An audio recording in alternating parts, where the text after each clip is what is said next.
پاکستان دل و جان سے ایران کے ساتھ کھڑا ہے۔ ملک کے اندر اس معاملے کو غلط رنگ دینا ٹھیک نہیں۔ فریقین کو مذاکرات کی میز پر لانے کی کوشش کر رہے ہیں۔ نائب وزیر اعظم اسحاق ڈار کا سینٹ سے خطاب، کہا ایران ایٹمی ہتھیار نہ بنانے پر متفق ہو گیا تھا۔ آیت اللہ خامنئی کا قتل عالمی قوانین کی خلاف ورزی ہے۔ خامنئی کی شہادت پر اظہار افسوس کیا۔ جون میں ایران پر حملے کے بعد بھی پاکستان نے معاملات سلجھانے کی کوشش کی۔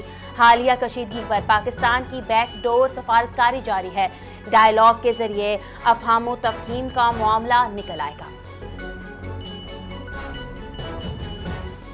حکومت کا موجودہ عالمی صورتحال پر قومی اسمبلی اور سینٹ کے پارلیمانی لیڈروں کو اعتماد میں لینے کا فیصلہ۔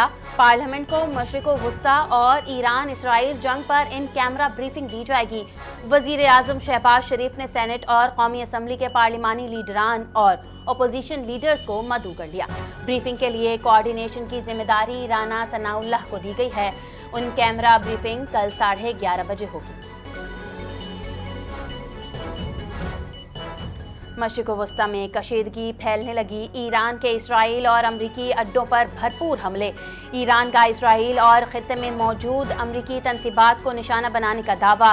ریاض میں امریکی سفارت خانے پر 2 ڈرون سے حملہ کیا۔ امریکہ نے ریاض میں اپنا سفارت خانہ عارضی طور پر بند کر کے عملے کو واپس بلا لیا۔ کویت میں امریکی فوجی مرکز کیمپ آرفجان پر بھی ڈرون حملہ ہوا۔ بحرین میں امریکی فوجی اڈے کو بھی نقصان پہنچا۔ ایرانی حملوں میں 6 امریکی فوجی ہلاک، 18 زخمی ہوئے۔ امریکی سینٹرل کمانڈ کا دعویٰ۔ امریکہ کا عراق میں اپنے سفارت خانے کے اضافی عملے کو ملک چھوڑنے کا حکم۔ ایرانی میزائلوں اور ڈرون کو روکنا ہماری عسکری طاقت کا ثبوت ہے۔ ملک کی خود مختاری پر کوئی سمجھوتا نہیں کریں گے۔ اپنی سرزمین کو ہر صورت دفاع کیا جائے گا۔ متحدہ عرب امارات کے حکام کی نیوز بریفنگ، کہا UAE کے پاس طویل عرصے تک میزائل اور ڈرون تباہ کرنے کے لیے ذخائر موجود ہیں۔ عالمی قوانین کی خلاف ورزی پہلے بھی قبول نہیں کی گئی اور آئندہ بھی قبول نہیں کریں گے۔ ایرانی حملوں کے دوران 172 میزائل تباہ کیے گئے، جن میں زیادہ تر سمندر میں گرے۔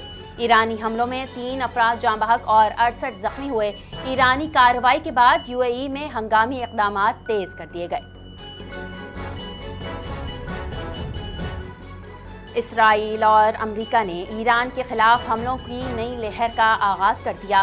فضائی کارروائیوں میں وسطی تہران کے متعدد علاقوں کو نشانہ بنایا گیا۔ ایرانی میڈیا کے مطابق میزائل اور ڈرون لانچ سائٹس کے ساتھ ساتھ فوجی فضائی اڈوں پر بھی حملے کیے گئے۔ ایرانی صدر کے دفتر اور سپریم نیشنل سیکیورٹی کونسل کو ہیڈ کوارٹرز کو بھی نشانہ بنایا گیا۔ حملوں کے نتیجوں میں پاسداران انقلاب کے 5 ارکان شہید ہو گئے۔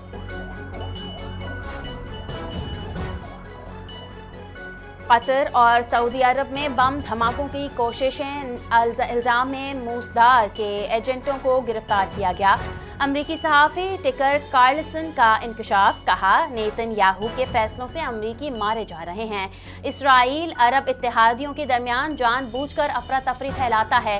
کارسلن نے مطالبہ کیا کہ امریکہ اسرائیلی حکومت کو واضح کرے کہ وہ انچارج نہیں۔ کارسلن نے ٹرمپ کو ایران پر حملے سے روکنے کے لیے وائٹ ہاؤس میں ملاقاتیں کی۔ شمالی بلوچستان میں قلعہ سیف اللہ، نوشکی اور چمن سمیت 16 مقامات پر زمینی حملے ہوئے۔ پاک فوج کے خلاف 25 مقامات پر فائر ریڈ کی کارروائیاں۔ وفاقی وزیر اطلاعات عطا تارڑ نے کہا آپریشن غضب للحق میں تمام حملے مؤثر طور پر پسپا ہوئے۔